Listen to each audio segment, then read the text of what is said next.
पारनेर तालुक्यातील राष्ट्रवादी काँग्रेसच्या उमेदवारांच्या प्रचारार्थ टाकळी ढोकेश्वर येथे सभेचं आयोजन करण्यात आलं होतं।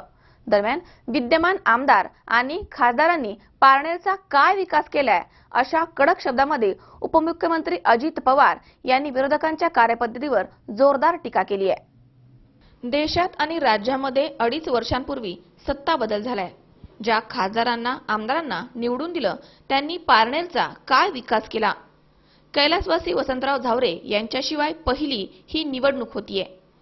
त्यांनी खऱ्या अर्थाने पारनेरचा विकास केलाय। त्यामुळे कार्यकर्त्यांची जबाबदारी वाढली आहे। सहकार मोडीत काढण्याचं काम युती सरकार करताय। शेतकरी उद्ध्वस्त करण्याचं पाप हे सरकार करताय।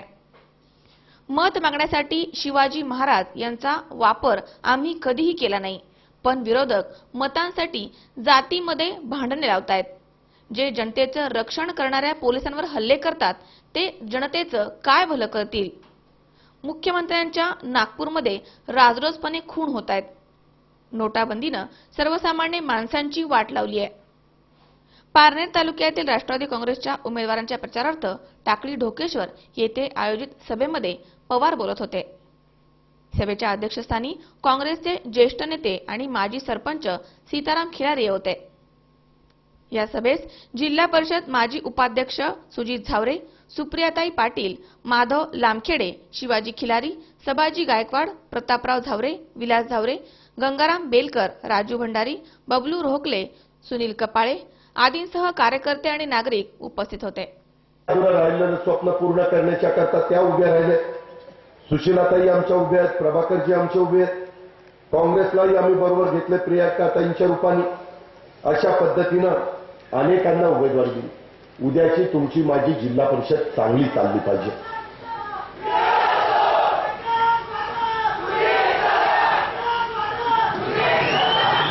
अरे विधानसभेला कुठे गेला होता तुझा आवाज?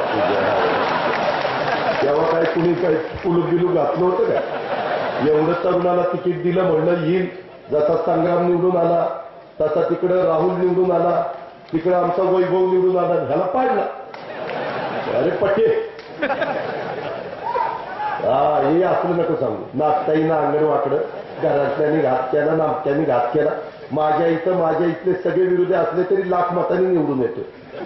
काम वाजून घ्यायचं, वाजून असं तसं नसतं। त्याच्या संदर्भामध्ये शेवटी आपलं नाणं खणखणीत असलं पाहिजे।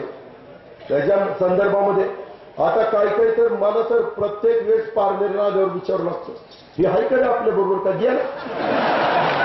गेलेला आला का? आला ती कोण? सर तर गेला पळून बाबा। अरे तुम्ही पोरांना शिकवलं असले संस्कार जर सरांनी करायचं ठरवल्यावर काय पोरांची अवलाद जन्माला यायची? असलं वागणं बरं नव्हतं मित्रांनो। ही लोक वागतात वास्तविक। त्यांना तरी काय आम्ही कमी केलं होतं? मध्ये देखील आपण अध्यक्ष केलं, काय त्यांचं नाव? ते नाही, पेट्रोल पंप होता त्यांचा, पोपटराव। त्यावेळेस त्यांचा नाही का हे झालं। मी स्वतः त्यांच्या पेट्रोल पंपावर चालत गेलो होतो। अतिशय चांगला सहकारी, पण काळाच्या नियतीच्या पुढे आपलं कुणाचं काही चालत नाही।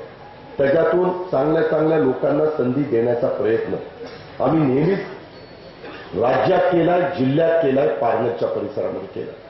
त्याबद्दल दुमत त्या ठिकाणी नाही। आज देखील पारनेरच्या परिसरामध्ये ज्या घटना घडल्या, कशातनं आज कायदा हातात घेण्याचा प्रयत्न काही जण करताय।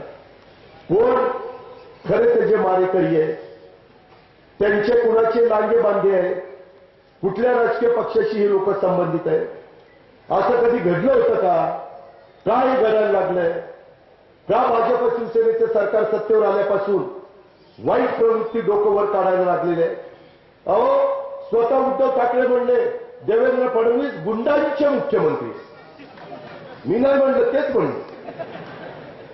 आता उद्धव ठाकरे म्हणले माझी सटकली, फार उशिरा सटकली बाबाची। 25 वर्ष करण्याच्या बरोबर युती आणि म्हणले आम्ही सडलो। 25 वर्ष लागली सडलं समजायला? एवढी दूरची दृष्टी उद्धव ठाकरेंची? काय एकमेकाची अवकात काढताय, काय एकमेकाला पाण्यामध्ये बघताय, विनोद गायकवाड, सी 24 तास, पारनेर.